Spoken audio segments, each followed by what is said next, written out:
Irmãos, todos nós sabemos de onde vimos, nós éramos escravos, perdidos, fazíamos a vontade daquele lá, fomos resgatados.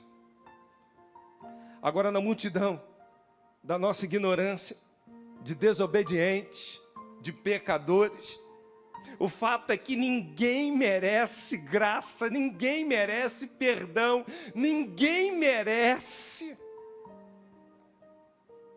Mas por intermédio dele, ele nos resgatou para que nós pudéssemos e soubéssemos conviver uns com os outros.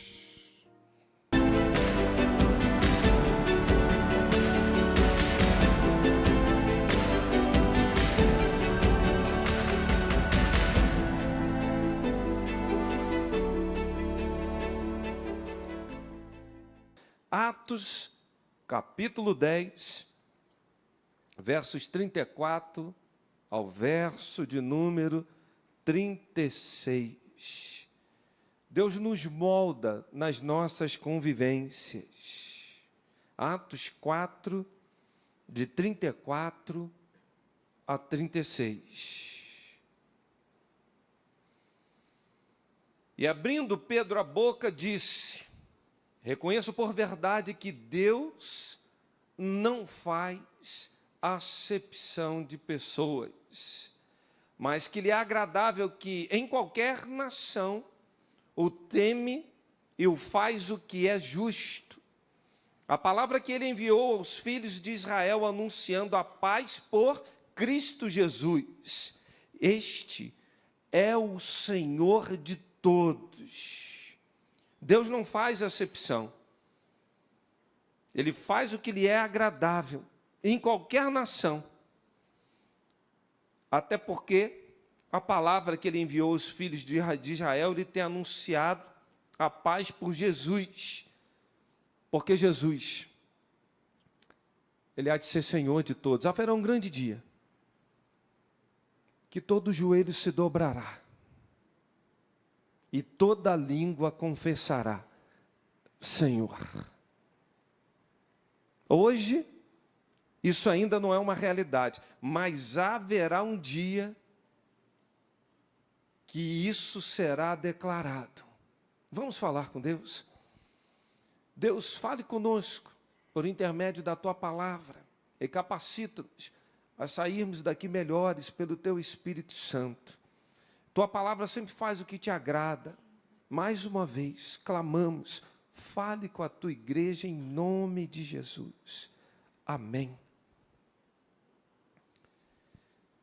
Se pararmos para pensar, propriamente dito, no capítulo que nós acabamos de ler, 10 de Atos, e observarmos então um texto que vai anteceder aquilo que está narrado aqui, nós vamos observar então um Pedro resistindo a algumas coisas que Deus queria quebrar na vida dele, como sendo conceito, preconceitos e regras.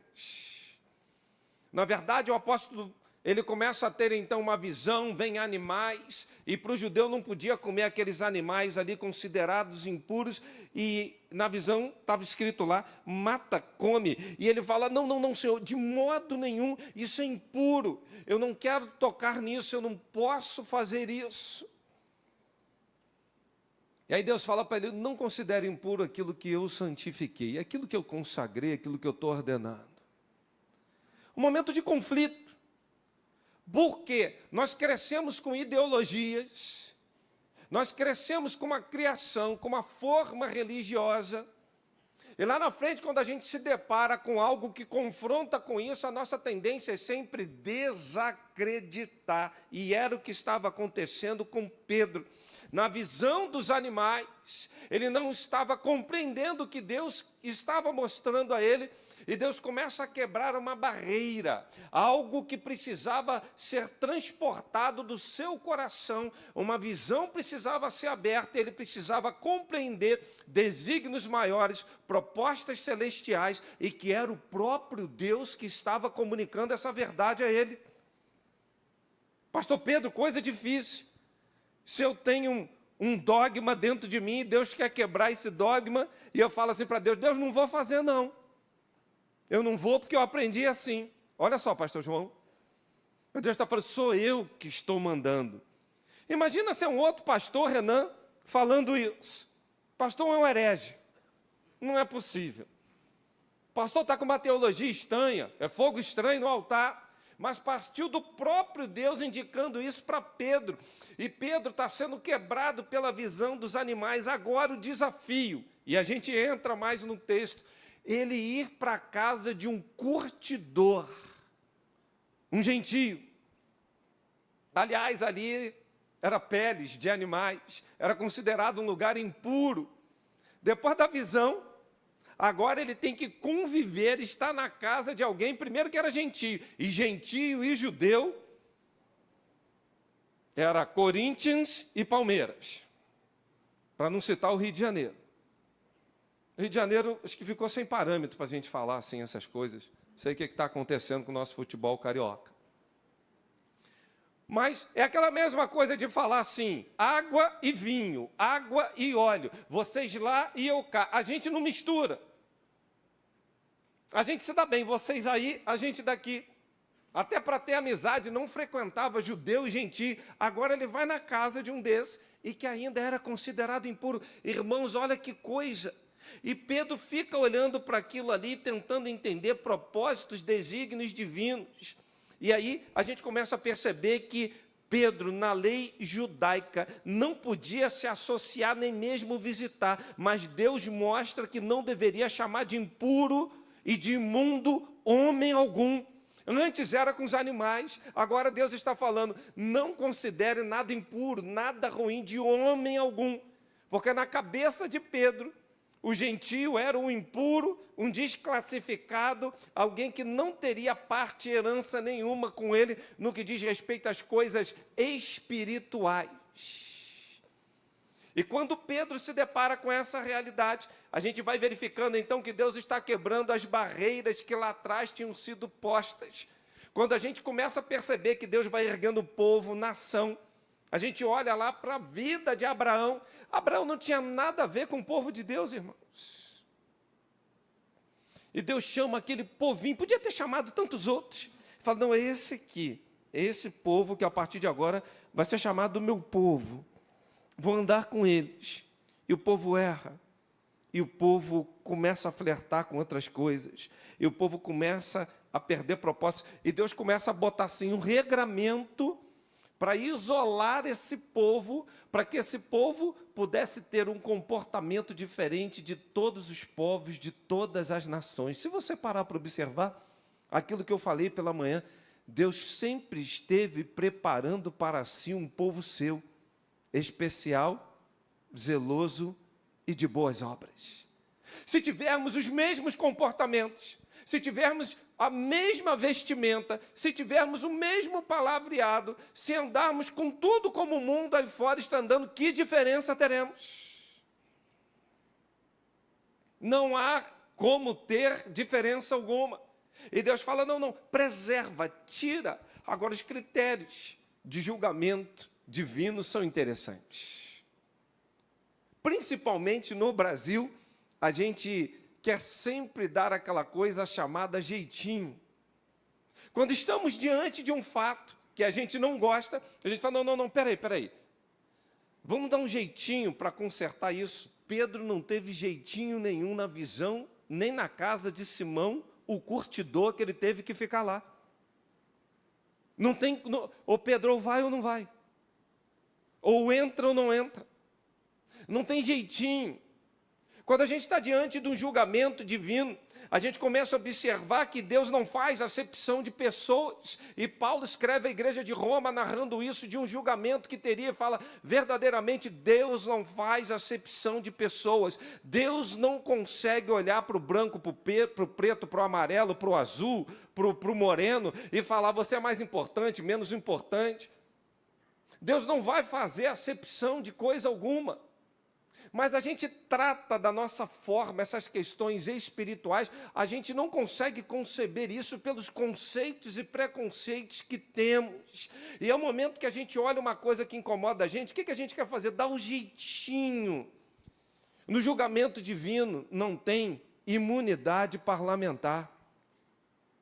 No julgamento divino não tem carteirada. No tratamento que o Senhor dará, não tem pedidos especiais.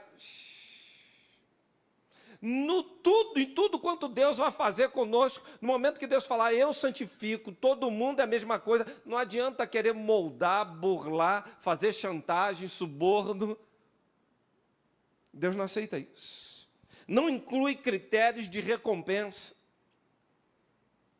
E Pedro está passando por um processo de transformação num relacionamento com Deus e num relacionamento também com as pessoas, principalmente com os gentios. E nesse processo de transformação, de quebra de mentalidade, de uma metanoia diferente, não existe o critério do VAR. Ou você vai, ou você não vai. Ou você cumpre, ou você descumpre. Aliás, se você quer ver, não vamos ver o lance de novo, sabe por quê? Eu vi aqueles animais tudo impuros, não pode vir de Deus. Vamos ver de novo, vamos ver um filme de novo dessa cena. Será que passou algum animal ali, eu não percebi? Não, peraí, Deus está me mandando para a casa desse homem mesmo? Como é que eu vou conviver com aquilo lá se aquilo é impuro? Como é que eu vou adentrar aquele recinto se aquilo não tem nada a ver comigo, diante de tudo que eu aprendi até os dias de hoje? E a gente vai observando, então, que o VAR divino é a verificação das ações dos gemidos. Só cabe isso, VAR, verificação das ações dos gemidos. Deus está sempre avaliando a cada um de nós nos nossos comportamentos, e a gente vai então perdendo a base do seu julgamento, das suas obras, de tudo quanto Ele quer fazer. A gente acha que todo mundo que morre vai para o céu, porque isso é justo, e Romanos 1 fala, indesculpável. Por uma questão, julgamento divino. A gente quer romantizar as coisas, colocar a Bíblia como sendo aquela coisa assim, pega o texto de pretexto para falar assim, eu reconheço que Deus não faz acepção de pessoas, mas olha, será que naquele momento ali não cabe um VAR, não cabe a gente, sei lá, eu acho que alguma coisa pode atuar aí. Aí começam aquelas crenças universalistas. Aí o desvio teológico. Deus já estabeleceu princípios, parâmetros. Mas a pergunta é, até que ponto hoje você carrega preconceitos em relação à convivência com Deus e com os irmãos? Quando a gente olha para o verso 34, vem falando, abrindo Pedro a boca, ele diz, reconheço que por verdade Deus não faz acepção de pessoas, sabe por quê? Porque Jesus sabia conviver com todos.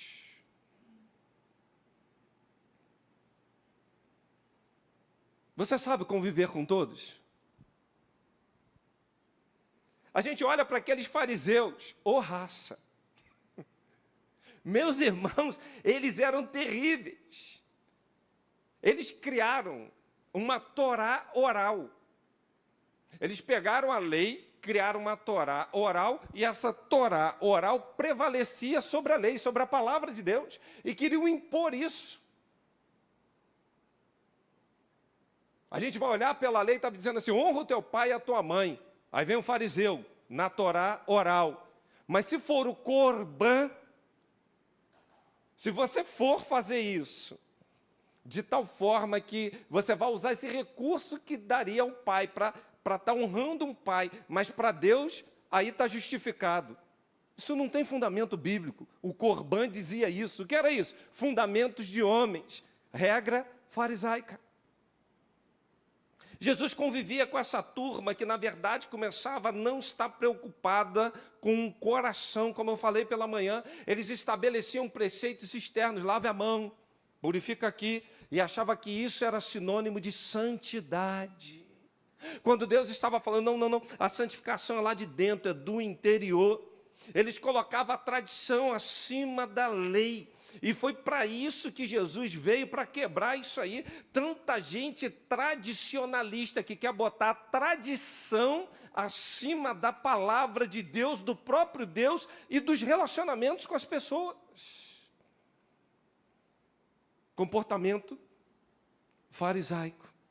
Regras para tentar levar pessoas até idolatria. Quantas pessoas estão sendo idolatradas hoje? Quantos pastores sendo idolatrados que praticaram atos desairosos tanto quanto a mim e a você? Mas parece que isso fica de lado e fica, porque o fulano de tal, porque tal, porque tal. Há uma idolatria, há uma coisa assim, uma áurea, e que aquilo parece até que daqui a pouco está fazendo oração até assim, intercede aí por mim. Você deve ter um pontinho mais chegado com Deus, roga aí por mim. Jesus convivia com todo esse time. Tinha os zelotes, meus irmãos, eles falavam que nenhum poder podia impor sobre a soberania de Deus, mas o próprio nome, o zelo, eles colocavam isso na risca, aludindo o zelo ao cumprimento da lei, é regra. E para eles era assim, vale o que está escrito, é regra. E lá em casa, educando filhos, eu sempre falei assim, aqui em casa tem disciplina, tem regra. Mas relacionamento vem antes de regra. Senão, vai virar o filho, na parábola do filho pródigo, que não foi embora. Papai, eu sempre obedeci tudo, regra. Nunca foi herdeiro, nunca foi praticamente amado, nunca usufruiu de nada, nunca... Por quê? Era um comportamento de escravo, porque o relacionamento era por regra. Nós percebemos sim nos zelotes, eles tinham aquela manifestação do âmbito militar, de dar a vida, inclusive, para que pudesse combater e virar assim um mártir, um sacrifício para fazer cumprir a lei. E você vê hoje grupos extremos que até hoje falam assim, vai lá, se você sacrificar e morrer, vai virar um mártir. O que é isso? Pensamento desse grupo. Até hoje isso perdura. Eles eram radicais, era uma ala, vamos dizer, mais xiita. Sempre vão para extremos. E as pessoas, quando vão tomar decisões em suas vidas, não percebem. A gente quer fazer uma coisa que é um todo, mas ele sempre vai no detalhe, naquilo que é periférico, naquilo que é tangente, e quer regrar pelo todo. Vamos fazer um passeio anual da igreja. E nós vamos mesmo. Não faz não, pastor, sabe porque tem gente que não sabe se comportar. Então não faz o passeio. Agora, não, pastor, porque o senhor não conhece. Pastor, tem uma família. Faz, pastor, mas avisa a família tal que não pode entrar com mochila, com coisa, senão o senhor vai ter problema. Pastor, dá para fazer, mas dá para fazer da seguinte forma. Tem gente que só vai lá para ganhar dinheiro. Se não for para ganhar dinheiro, não vai. A motivação está errada, pastor. Pastor, não dá para fazer porque vai... Irmãos, quando a gente pensa no todo, no coletivo, é só juntar gente que vai ter problema. Juntou gente, e quando junta mais gente, se cumpre a profecia. Heresias 5,17. Mais problema. Eu digo isso para os irmãos, agora a gente não pode regrar, limitar e tirar pelo periférico, a gente tem que pensar no todo, senão a gente não faz nada, irmãos.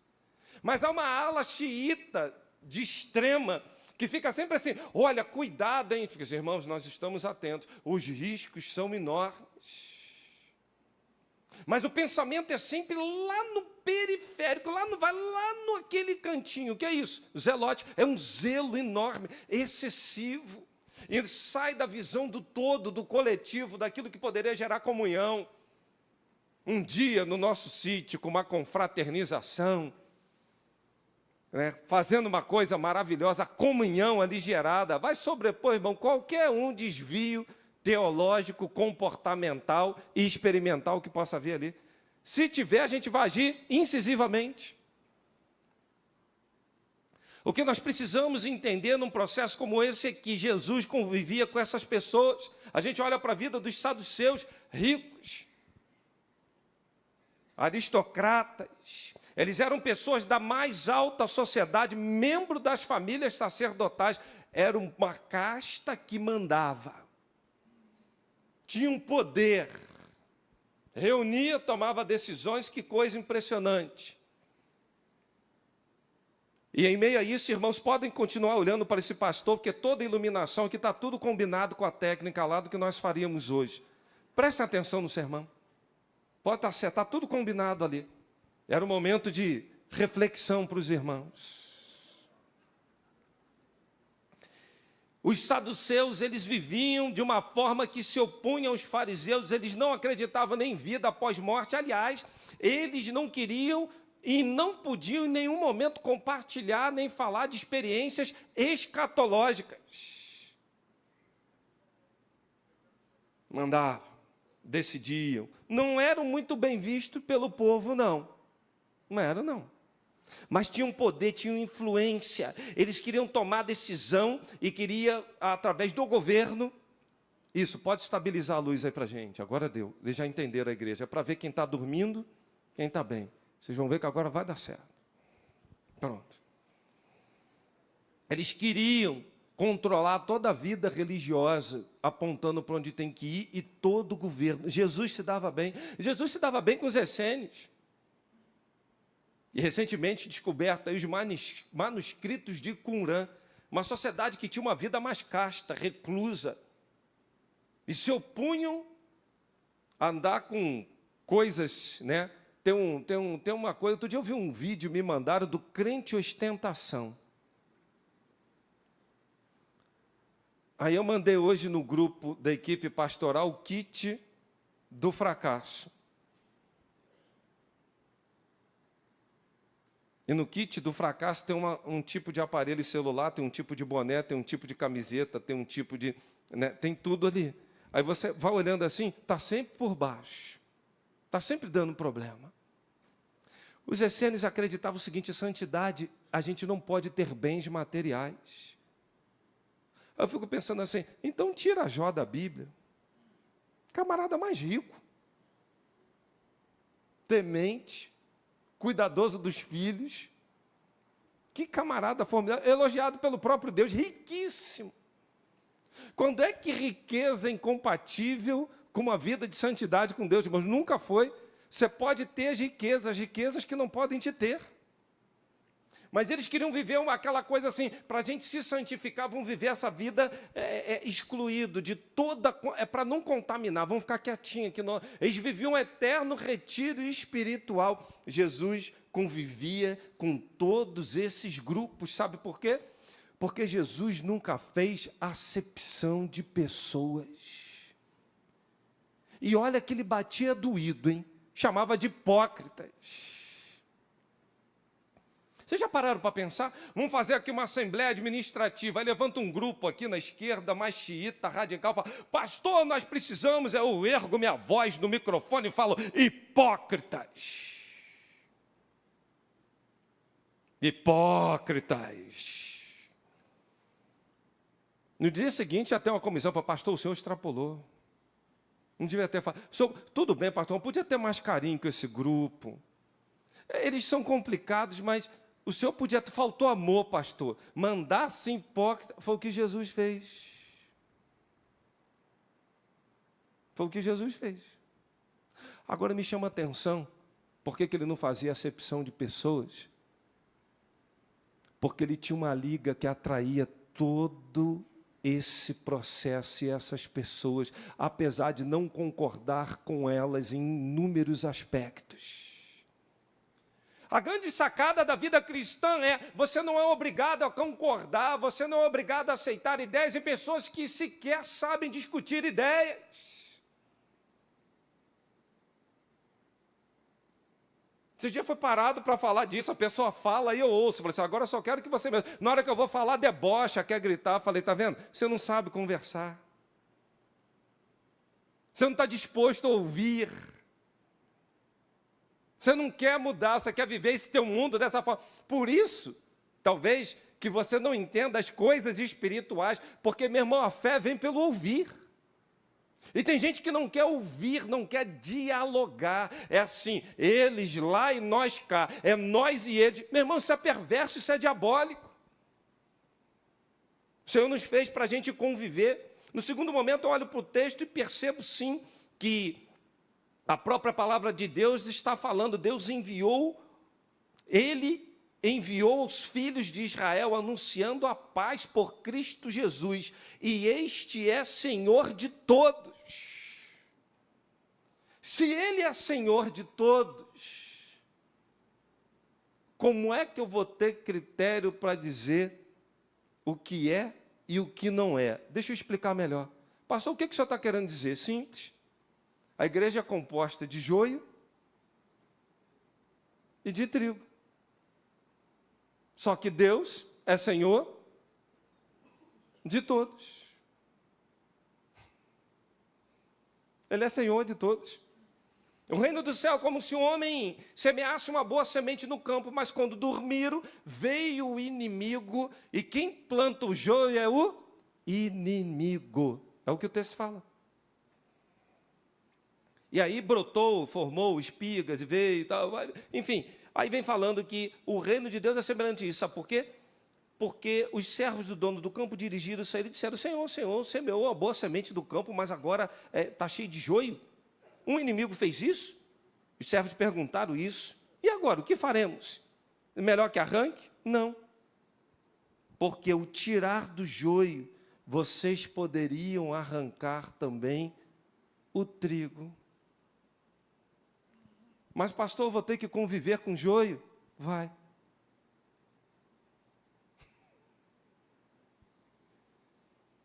A notícia hoje para você é: saiba conviver com joio. Mas quem plantou não foi o inimigo? Foi.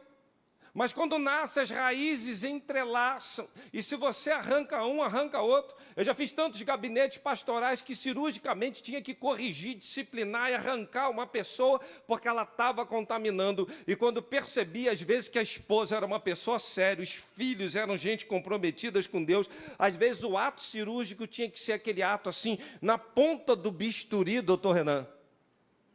Porque senão a gente podia arrancar o trigo. O trigo. Pastor, como é difícil conviver com o joio. É verdade. Você pega o joio, é idêntico ao trigo. Você pega a palha assim, esfarela na mão, um sobra poeira, o outro ficam as sementes. Por isso que a Bíblia fala que pelos frutos conhecereis.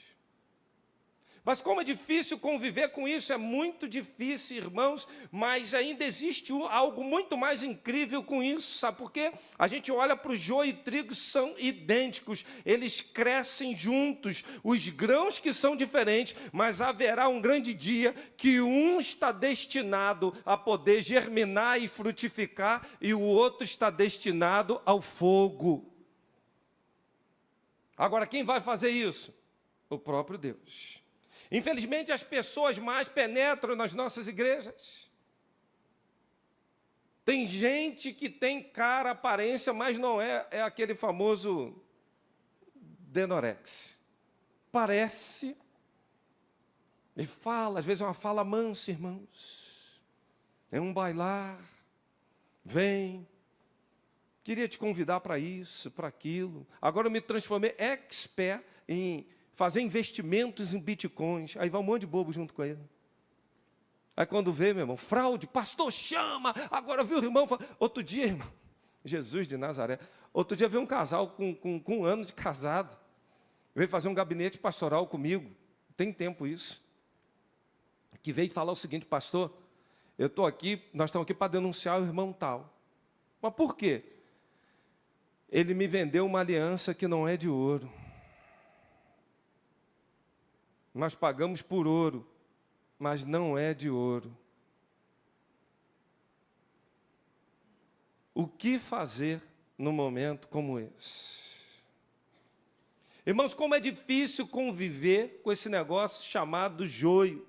Porque o trigo vai produzir fruto bom, benigno, bondade. O joio vai produzir impaciência, malignidade, perversidade. O trigo produz fruto de fidelidade, mansidão, domínio próprio. Já o joio vai ser infiel, rixa, desgraça. Você vê que onde tem, às vezes, determinadas pessoas, ali há rixa, a confusão e há problema. Aí você tira, bota em outra igreja. Problema. Aí você tira daqui, manda lá para os Estados Unidos, para a igreja ortodoxa dos capuchinhos. Problema. Não, agora manda para adventista, metodista, batista, dos salvos, dos últimos dias. Problema. Problema. O trigo será colocado no celeiro de Deus, mas o joio vai ser retirado. Lugar de trigo é celeiro, lugar de joio é fogo. Agora, enquanto aqui tivermos, irmãos, teremos que saber conviver, irmãos. Pensamentos diferentes, ideias diferentes. E eu queria concluir esse sermão dizendo uma última coisa para você. Deus vai nos moldando quando nós aprendemos a agir com imparcialidade. Saiba conviver com todos os grupos. Não tente arrancar o joio e seja imparcial. Sabe por quê? Olha o verso 34. Mas ele é agradável que aquele que em qualquer nação teme faz o que é justo. Seja imparcial. Deus não nos julga com parcialidade. Deus não trata a gente assim. Não. Pedro falou, reconheço por verdade, que Deus não faz acepção de nenhuma pessoa. Irmãos, às vezes dá vontade de pegar meu grupo de WhatsApp e falar assim, eu vou excluir esse, aquele, eu vou não sei o quê. Esse tempo agora eu vi pessoas assim, pastor, foi só eu botar lá no meu status a marca tal, a camisa tal, um monte de gente parou de me seguir.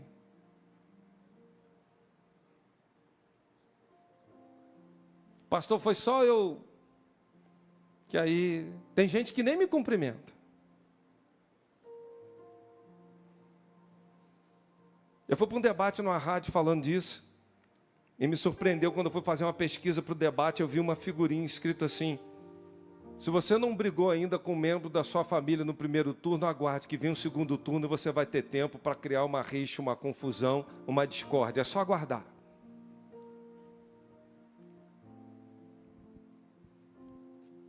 Só aguardar que vai dar tempo.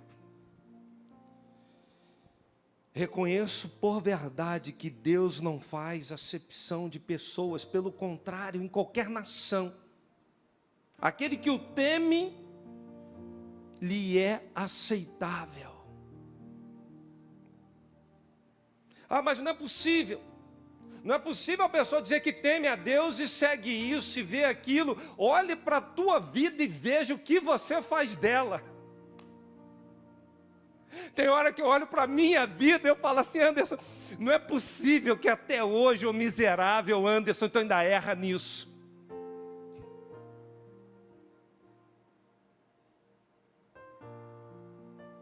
Anderson, não é possível que até hoje, Anderson, você mergulhou na palavra, você pastoreia uma igreja, você tem uma família abençoada, você tem tudo que você sonhou na vida, do bom e do melhor. Como é que você, Anderson, ainda erra nisso?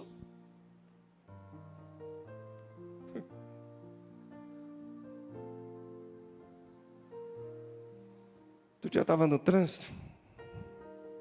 Esse troço me descompensa, irmão.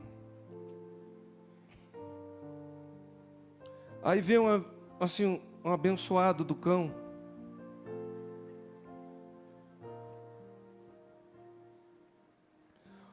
Irmão, se eu não seguro quietinho na minha, tinha acontecido uma tragédia. Aí eu dei uma buzinadinha assim especial, sabe aquela buzinadinha? para todo mundo olhar. No segundo momento eu comecei a acelerar, falei, eu vou pegar esse cara. Não vai ficar assim não. Aí fui. Aí quando eu olhei engarrafada e tinha um desvio assim, ele pegou e saiu, ele estava de moto, né? De moto. Aí eu falei, Aí eu parei e fiquei assim, ô Anderson, como é que você reage desse jeito?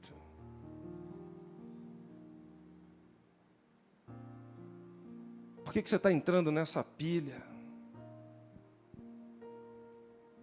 Por que você está reagindo dessa forma?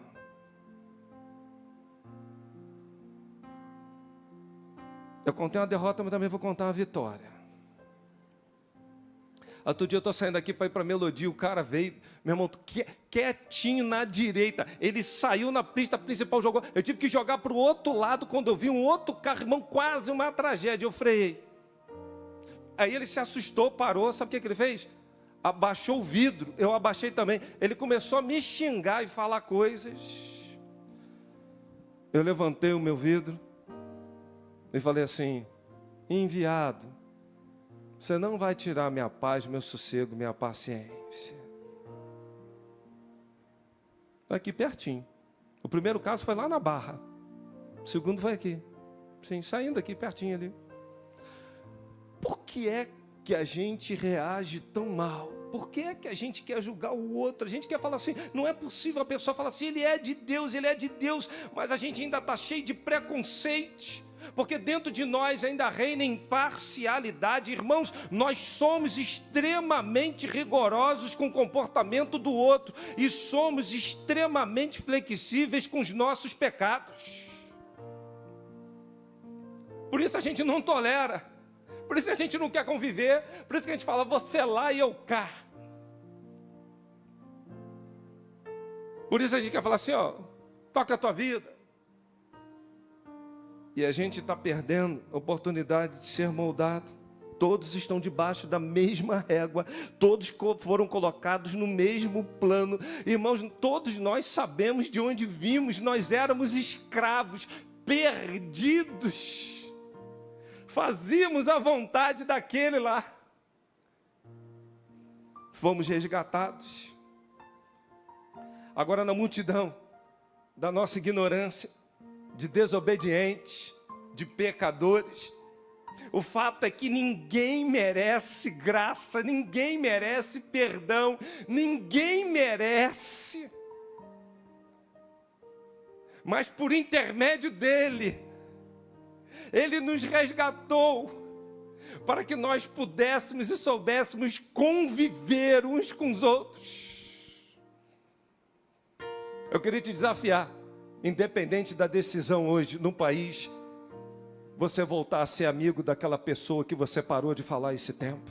Eu queria te desafiar a você voltar a seguir. Eu não sou obrigado a isso. Posta coisa, ore por ele, irmão, mas não cria rixa, dificuldade, não. Você sabe por quê? Se aqui na terra você não aprender a lidar com isso, eu tenho para mim que você vai ter dificuldades a entrar no céu com essa pessoa. E quem vai ficar dentro e quem vai ficar fora, eu já não sei. Eu já não sei. E quando eu olho para a minha vida, não tem judeu nem grego, não tem mérito pessoal. Eu gosto, irmãos, eu gosto de dar um cheiro, eu gosto de dar um beijo, eu sou meio pegajoso. Às vezes eu vejo umas pessoas assim tão simples, carente de um abraço, carente de um contato. Eu me sinto tão feliz de poder externar isso. E fico triste, que outro dia eu estava entrando numa igreja, e naquele lugar a mim foi dito uma coisa muito séria, que eu virei para Deus e falei assim, Deus, eu nunca quis isso na minha vida, por que o Senhor está me prometendo isso? O Senhor usou uma pessoa, e aquilo assim, no momento seguinte se cumpriu na minha vida, Marquinhos. Aí, Marlon, eu fui lá para agradecer. Eu entrei, sentei lá no último banco. E quietinho lá eu estava, eu me ajoelhei, o culto acontecendo, eu falei: Deus, eu te agradeço. Eu nunca quis isso, eu nunca almejei isso. O Senhor falou, o Senhor cumpriu, obrigado. Eu me derramando com Deus. Aí sentou uma pessoa assim, muito mais simples do meu lado, chinelinho de dedo, característica assim. Aí eu percebi, aí eu fui diminuindo meu tom de voz, que eu estava assim, meio exaltado, falando com Deus, emotivo. Aí eis que vem alguém daqui da frente da igreja, lá para o fundo, bota a mão em mim. Fala: meu servo, porquanto eu te digo, pode tu continuar orando, insistindo, porque hoje ela te largou, mas Deus vai trazê-la de volta. Aí eu olhei, falei: acho que errou o alvo. Acho que... Aí eu olhei, falei assim: é contigo? Aí você: não, é com o senhor. Ah, comigo? Falei: não vai não. Não é assim não.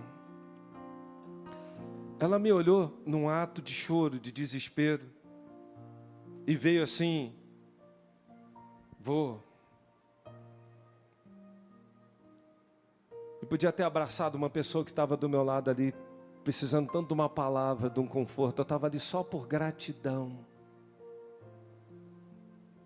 A gente faz muita acepção a pessoas, posição social, roupa que usa. Irmão, a gente tem que exalar o bom perfume de Cristo. A gente tem que usar as vestes de santidade. O nosso linguajar é a palavra de Deus, a fé que nos une. De onde saímos e para onde estamos indo, não pode haver barreiras, dificuldades. Sabe por quê? Se acontecesse de Jesus fazer acepção de pessoas, ele jamais lavaria os pés daquele que o traiu. Jesus, se fizesse acepção de pessoas, ele não falaria com aquela mulher no tanque, falar: tu já teve 5 maridos, esse aí não é teu não. Se Jesus fizesse acepção de pessoas, não libertaria a filha de uma mulher cirofenícia e dizer: isso aqui não é para você não, ela está endemoniada, continue lá. Se Jesus fizesse acepção de pessoas, ele não ia repreender os discípulos dizendo: não impeçam os pequeninos de virem a mim. Deixa eles, porque de tais é o reino dos céus. Se Jesus fizesse acepção de pessoas, ele não tocaria no filho da viúva dizendo: levanta-te, porque ele estaria sendo um impuro. Se Jesus fizesse acepção de pessoas, ele seria o primeiro a cumprir a lei naquela mulher pega em flagrante de adultério, iria apedrejá-la. Se Jesus fizesse acepção de pessoas, você não estaria aqui hoje. Em nós não pode haver barreiras, dificuldades, temores, mas tem algo maior que nos une, que é Cristo Jesus. Curva a tua cabeça. Fala com Deus. Deus, abra o meu entendimento. Eu reconheço por verdade que o Senhor não faz acepção de pessoas. O Senhor é o Rei de todos, toda língua confessará. Eu não quero nesse momento, Deus, criar dificuldades e barreiras, mesmo que eu ache que seja joio. No momento oportuno, o Senhor sabe retirar de maneira cirúrgica. Eu não sei, Pai. Eu não quero entender por que é que pessoas que dizem que andam com Deus, são filhos de Deus, acreditam nessas mentiras, nessas ideologias, e ainda conseguem fazer algo que eu confesso que para mim estão sendo usados pelo maligno. Mas quantas vezes, Deus, eu estou abrindo a minha boca e sendo usado também pelo maligno.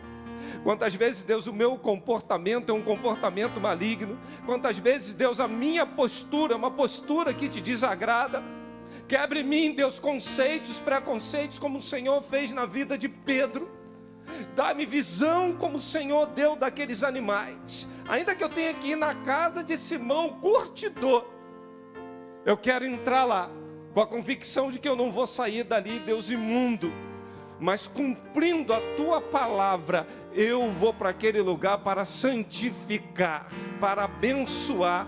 As barreiras hoje precisam cair por terra. Nós somos um só corpo, uma só igreja, batizados no mesmo batismo, servindo ao mesmo Rei, ao mesmo Senhor, ao mesmo Salvador.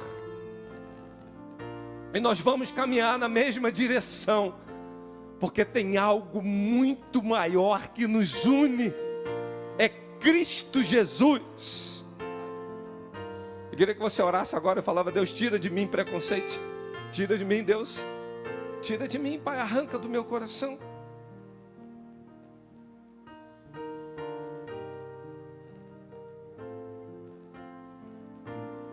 Eu queria convidar a igreja a estar de pé. Vamos adorar o Senhor.